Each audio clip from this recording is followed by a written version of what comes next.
Police वालों पर पत्थर फेंकने की स्थिति या ताकत कहां से आती है? उनकी गाड़ियां फूंक दी जाती हैं।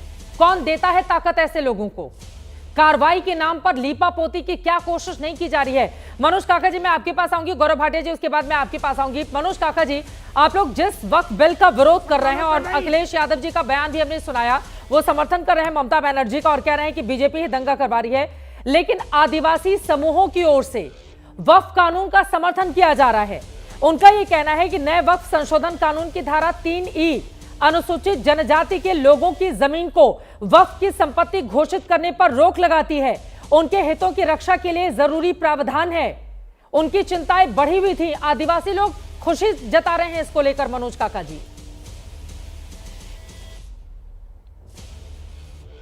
नहीं चित्रा जी, अगर कोई वर्ग खुशी जता रहा तो उस पर हमें कोई ऐतराज तो है नहीं। ये देश सबको बोलने की स्वतंत्र सहमति की अभिव्यक्ति व्यक्त करने की आजादी है।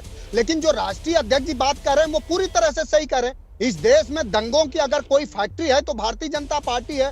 2002 से लेकर के और आज तक भारत में कितने दंगे हुए और उसमें कब भारतीय जनता पार्टी के हाथ नहीं रहा, ये तो सब जानता है। और अगर वक्फ कानून से आ जाने पर ही नरेंद्र मोदी जब प्रधानमंत्री बने तो देश पर 55 लाख करोड़ रुपया था, अब 255 लाख करोड़ रुपया हो गया है। देश की बेरोजगारी, बेकारी, जो 700 किसान मर गए उनके भी बेहतरी के लिए ये कानून लाए थे।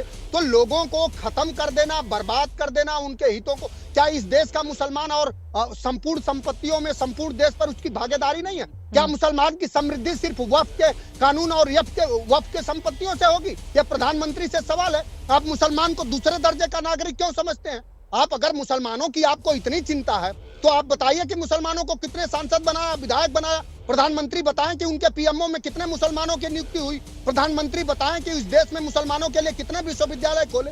प्रधानमंत्री को बताना चाहिए उन्हीं मुसलमानों के लिए जिन लोगों ने इस देश की आजादी के लिए, जब उनका संगठन आरएसएस माफीनामा लिख के अपना जीवन यापन कर रहा था तो बहादुर शाह जफर जैसे लोग बलिदान दे रहे थे। उन मुसलमानों को सामान्य और सम्यक दृष्टि से देखने के बजाय लगातार उनके कपड़े से पहचानने वाले लोग, आज मुसलमानों से बहुत हमदर्दी आ गई है। जवाब तो ये वही बात है ना, ये बहुत चालाक और महीन लोग हैं। और राष्ट्रीय अध्यक्ष जी ने बिल्कुल सही कहा, इस देश में और उत्तर प्रदेश में अगर कोई दंगा होता है तो सिर्फ और सिर्फ भारतीय जनता पार्टी कराना चाहती है। अगर वो अगर नहीं कराना चाहती है, अगर बांग्लादेश से और चीन पर नहीं बोलेंगे। मणिपुर में कौन दंगा करा, जरा भारतीय जनता पार्टी से पूछना चाहूंगा। डबल इंजन की सरकार थी, क्या कर रहे थे? जवाब ले लेती। लगातार लोगों को 2 साल से दंगे हो रहे हैं। अब हो गई, आपकी बात हो गई। गौरव भाटिया जी, स्वयं प्रकाश पुरोहित जी, उसके बाद आऊंगी आपके पास। देखिए, बारे में हर व्यक्ति को पता है आधा मुख्यमंत्री दंगा एक्सपर्ट, साल में 200 दंगे किसके राज में होते थे? उसी के राज में होते थे जो सफाई महोत्सव में ऋतिक रोशन के साथ डांस करता था। जब मुजफ्फरनगर दंगे 2013 में हुए थे, 200 दंगे हर साल होते थे। कौन है वो आधा मुख्यमंत्री? हर कोई जानता है। और आज मुख्यमंत्री जो सवाल पूछा जाएगा अपनी बारी में, और ये दरबारी मनोज काका जी अपनी बारी में प्लीज। जब आप बोल रहे थे वो शांति से सुन रहे थे, ऐसे तरीका नहीं हो सकता है। मनोज काका जी, आपने भी बहुत कुछ बोला, वो शांति से सुन रहे थे। अखिलेश यादव की मनोज काका जी, आप भी बहुत कुछ बोल गए। गौरव भाटिया जी सुन रहे थे, अब उनको बोलने दीजिए। ऐसे कैसे मिट्टी लगी है, जाओ चाटो चलो। नहीं, ऐसी भाषा नहीं बोलेंगे प्लीज। अपनी बारी में गौरव जी अपनी बात को आगे बढ़ाइए। प्रवक्ता भेजते हैं अपनी, प्लीज सर, ऐसी बात नहीं, चलिए बोलिए। धन्यवाद। देखिए चित्रा जी, अभी तक का जो मुख्य मुद्दा हमने उठाया, ममता बनर्जी ने खुद भड़काया ये कह के कि कानून लागू नहीं होगा। जो लागू करना उनकी जिम्मेदारी थी। दूसरी बात, इधर उधर की बात छोड़िए। कलकत्ता हाईकोर्ट का आदेश है, एक वाक्य पढ़ूंगा, सारे दर्शक सुने।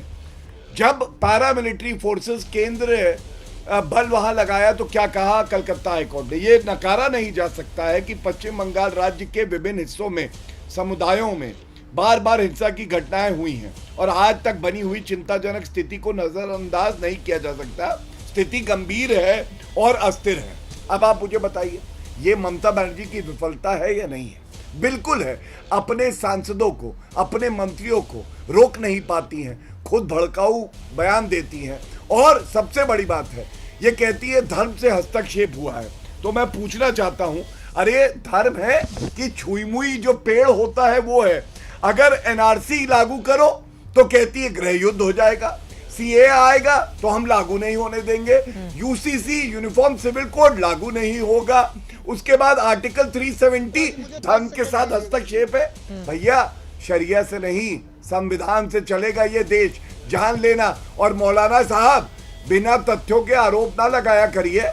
आपने बड़ी आसानी से कहा भाजपा करवा रही है, मैं कहता हूं भाजपा तो हमेशा देश को जोड़ने की बात करती है, लेकिन ममता बनर्जी क्यों नहीं जेल में डाल देती हर उस गुंडे को जो कि दंगा भड़का रहा है। बोले स्वयं ममता प्रकाश बनर्जी पुरोहित की जी। क्या मजबूरी है? क्या और मैं मजबूरी कह है? सकता हूं सारे गुंडे सारे दंगाई अपने घर में और चबा भी के यहाँ पर बैठे। प्लीज आपकी कहती हुई जानकारी नजर आ के रही लिए है, सुन लीजिए कृपया पहले। चाहे आप बिल्कुल भाग्य ABCD साहब, जो अरे भी आप हो। सुनिए ना। आप बोले स्वयं प्रकाश पुरोहित जी से जवाब ले लेती हूँ, टीएमसी के नेता है, बोले सर।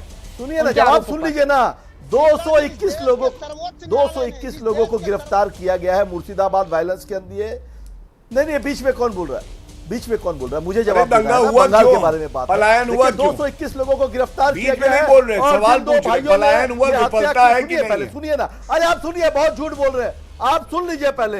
अरे विफल आप लोग हैं, देश को चलाने में विफल है आप लोग, ये मानिए, क्योंकि आपके छाती पास फट हिंदू जाएगी मुसलमान भाई, के मैं अलावा फिर कह रहा इस हूं। देश में कोई मुद्दा मित्र नहीं है है। मेरे। पिछले 11 साल से अरे छाती मेरी फटेगी, उसकी चिंता मैं करूंगा। बंगाल दूध से आता देने हूं, वाली क्रांति गाय है, कारियों की जगह है ये। मुसलमान, यहाँ पे सबसे दुलत्ती पहले खा कोई लूंगी, भी आवाज किससे कहा? बुलंद की जाती है। सुनिए ना, हिंदू काफिर मुसलमान बता रही की थी हिंदुओं रोटियां को, सेक अभी करके- ममता सुनिए ना, बनर्जी। जब आप कांग्रेस करते नहीं, हैं- हम लोग काफिर सुनिए हैं। ना, गौरव हम जी, लोग काफिर हैं। सुनिए ना गौरव भाटिया जी, ममता बनर्जी आप पहले कह रही थी समाजवादी हिंदू पार्टी काफिर करते हैं। थे, तब काफिर थे क्या? अरे तब आप आपको पहले पता नहीं समाजवादी है। का चोला पहना हुआ था आपने, तब सुनिए, काफिर मुझे थे इससे क्या, गौरव मतलब नहीं भाटिया है, जी? मैं हमेशा आप अपने भारत बारे में करता बताइए। रहूंगा। आप अपने ममता पैसों बनर्जी की को तरह या अपने बांग्लादेश से व्यापार को प्यार नहीं बचाने करता के हूँ। लिए। मैं सुनिए ना, रोहिंग्या से प्यार अरे नहीं करता हूँ, मैं ममता भारतीयों से बनर्जी प्यार जैसी करता हूँ, नेत्री पूरे मैं देश उनका में धर्म नहीं है। देखता हूँ। संविधान की रक्षा करना वो जानती है। जय मगर श्री BSF राम का किसके नारा हाथ में लगाओगे है? तो चमड़ी अमित उधेड़ शाह दूंगी। कंट्रोल करते बोलने हैं। वाली ममता अमित बनर्जी शाह, धिक्कार चुप रहो ना, है। फिर फालतू बात धिक्कार कर रहे है हैं। ममता फिर बनर्जी फालतू पे, बात में आ गए। जो रोहिंग्या फिर को तुम अपना डिरेल कर मानती रहे है हो। और फिर भारतीयों फालतू को बात कर बनाया, रहे हो। क्योंकि पहले वो मुद्दे हिंदू पर आओ। समय की राजनीति मुर्शिदाबाद में की ये बात जो करें। मुद्दे हैं वो गौण हो जाते हैं, लेकिन पश्चिम बंगाल के जो हालात हैं वो बेहद भयावह और चिंताजनक हैं।